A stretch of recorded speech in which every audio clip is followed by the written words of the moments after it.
Welcome back to the 12 Days of Christmas, and we have a super fun project we're going to do today. I say project, recipe, and that is for Santa Hat Brownies.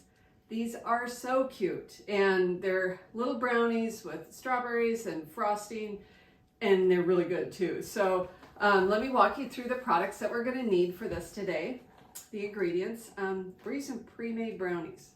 How easy is that? Love this project. Pre-made brownies, just get them at the grocery store in the bakery section. We need butter, a little bit of cream cheese, strawberries, powdered sugar, and a little bit of half and half. Just we're going to see how we want the frosting to be a little loose, not too stiff. So might need a little half and half.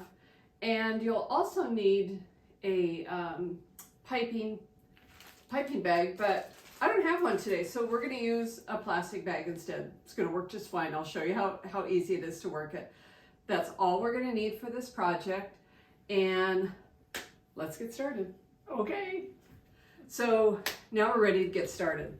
Most important thing, and Mom's working on that now, is she's going to clean the berries. She's going to slice off the stems and just a little bit of the tip. Yeah, just like this. That way they're going to fit nice and easy on our little brownies. So, and then slice off a little bit here. Just a tiny bit. Yeah. And flat as they can be. And then the most important part with the strawberries, you want them to be really dry, because if they're wet, the strawberries will, the dampness of the strawberries will incorporate into the frosting, and the frosting could get runny. So we don't want that, but it's no big deal. Just clean them off well, set them upside down, and we'll pat them dry before we use them. Okay, so while Mom's doing that, I'm gonna get started on the frosting. And we're doing a cream cheese frosting, which goes especially well with brownies and especially well with strawberries. So to start that off, I have 4 ounces of softened cream cheese and a stick of butter.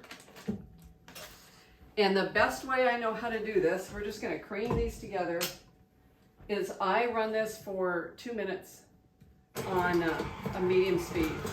And I just get it super creamy. You can't really rush that process. I am gonna scrape it down occasionally. So we're gonna continue with this process, and just hang tight, won't take but a minute.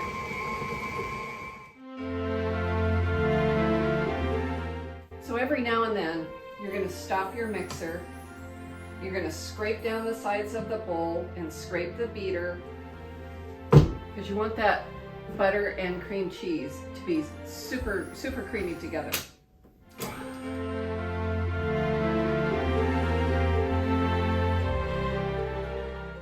And again, we're taking a moment and just stopping, scraping down the sides of the bowl. And I'm just gonna beat it a little bit longer. Okay, so Mom's got the strawberries ready to go. She's just continuing to blot them off a little bit as we go. And this has beaten now for 2 minutes. And it's nice and creamy. And we're just starting the process. So next goes in our powdered sugar, and that is 2 cups of powdered sugar. I realized as we were starting to, as this was creaming, I forgot to bring out the vanilla. So we are going to use vanilla in the frosting, and you're going to use about a teaspoon. So I'm going to eyeball it. That's no big deal. And that's going to give it wonderful flavor. Another thing, and this is just a really good tip for you, I used to bake a lot of cakes for foster kids when I lived in Fresno, and when I ran out of vanilla, the ingredient I would use instead of vanilla is the juice of a lemon. It cuts through the sugar. It makes the most wonderful frosting. You might think I'm crazy, but give it a try sometime if you're ever out or just want to try something a little bit different. So into here, we have the cream cheese, we have the butter, powdered sugar, and vanilla. This is gonna make a little bit of a cloud when it starts. So I'm gonna lock this down. I'm gonna put it on low and just start beating it together. I have my cream off to the side. Today we have half and half. You can use heavy cream. It's gonna give it a really rich taste. You can use half and half. It won't be quite as rich. Or even milk. I've used evaporated milk. Kind of have to use what you got. So it's actually coming together really nicely. And the good thing about this is if it's too watery, it's not stiff enough, that's easy. Add more powdered sugar.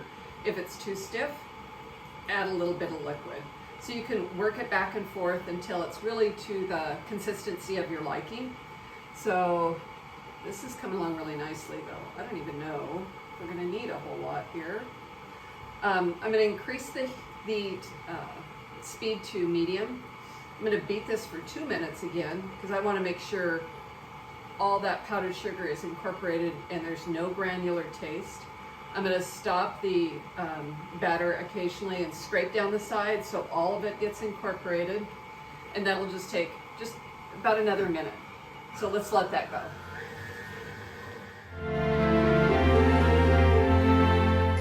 I'm going to add a little bit more powdered sugar to this. I want that frosting to be a little stiffer so it holds a little bit better. Oh, I guess I had some too, yeah.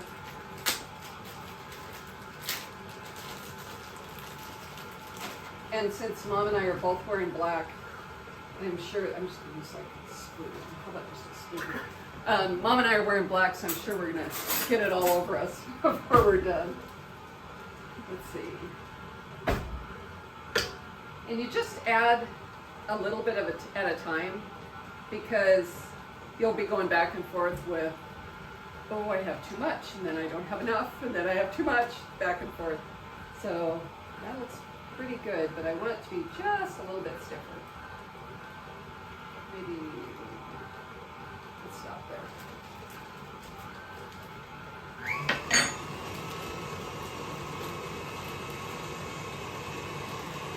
It's like that perfect consistency that you're looking for. See that consistency? That looks just great. And Mom, if you could stop the mixer and then go ahead and lift it up, you can see that consistency of the frosting. See how nice that looks? That's exactly what we want. Okay, so our frosting is done.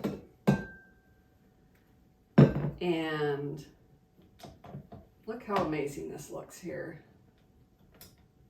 Come on, there we go. Doesn't that look great? So what we're gonna do right now, if we had a piping bag, we'd put it in a piping bag. We don't have that, but that's okay. We're gonna make do. Too bad Dan isn't here. I know that would be his favorite part. But we're gonna use a Ziploc bag instead. We don't want to cut a hole in it until we're done adding the frosting to it. So we're gonna do that next.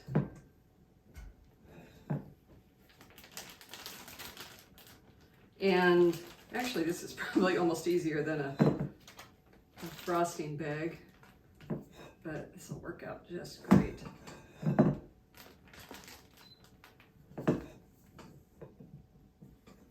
Okay.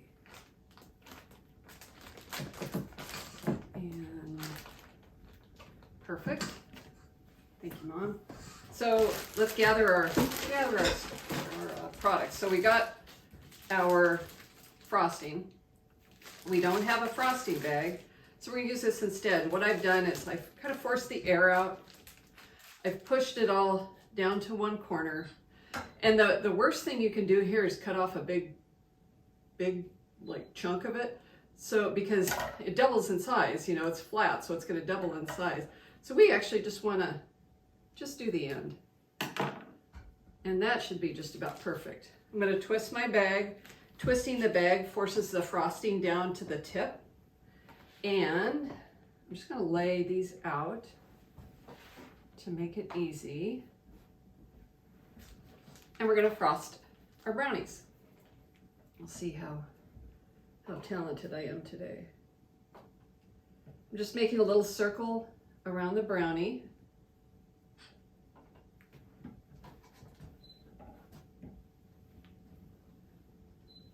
And then, Mom, I'm going to put them right here. And Mom, if you could put a strawberry in the middle of each one of them. We'll decide. Yep, that looks pretty cute.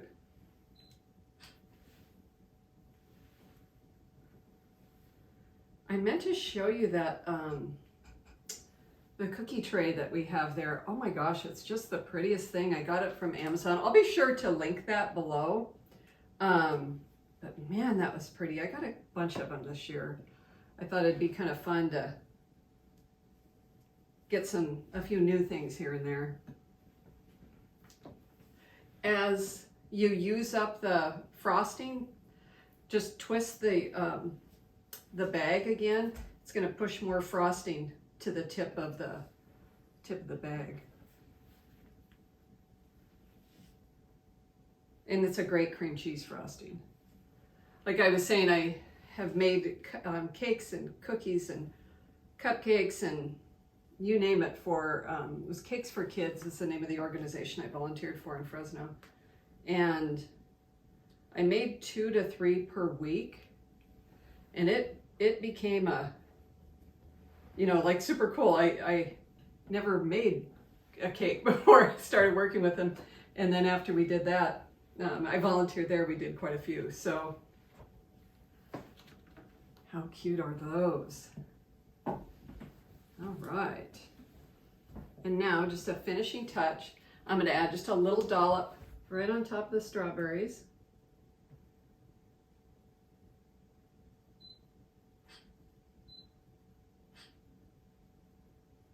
And I would refrigerate these when you're done and bring them out when you're ready to serve.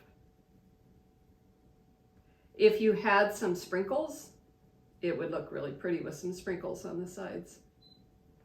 All right, I'm gonna put this right there.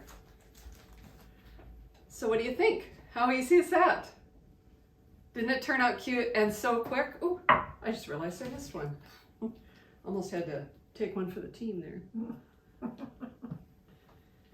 But little Santa Hat brownies, perfect little treat for the kids. Fun on the table, whether it's Thanksgiving. I'm thinking this should be Santa's treat. I don't know, what do you think? I think that would be a great idea. Okay, so that's it for us today. I hope you enjoyed, I'll bring in for a little closer shot before we're done, but I hope you enjoyed this quick how-to, super simple recipe. We're using some store-bought ingredients for maximum wow power, but aren't those adorable? Now don't forget, check out the blog. You'll find the full recipe there. What we did is underneath, but the full recipe is on the blog. That's www.bold-me-over.com. Follow me on Pinterest, check out Facebook, all those things. And for the 12 days of Christmas, make sure you hit follow and notify me. Notify me means that you'll get the videos as soon as they drop on the channel. And they're dropping every day from the 1st to the 12th at 7 a.m. So make sure you hit notify me. Happy holidays, my friend. We'll see you tomorrow. So I have this frosting left over and you think, oh my gosh, what a waste. No, frosting freezes fantastic. It'll freeze well up to 3 months. And so what I do is I'll put this in another Ziploc bag. I'll pull out as much air as I can and just pop it in the freezer. Next time you want to make a little treat, you have about a cup of frosting. Unless, of course, you're making the whole 36. So just a quick tip for you.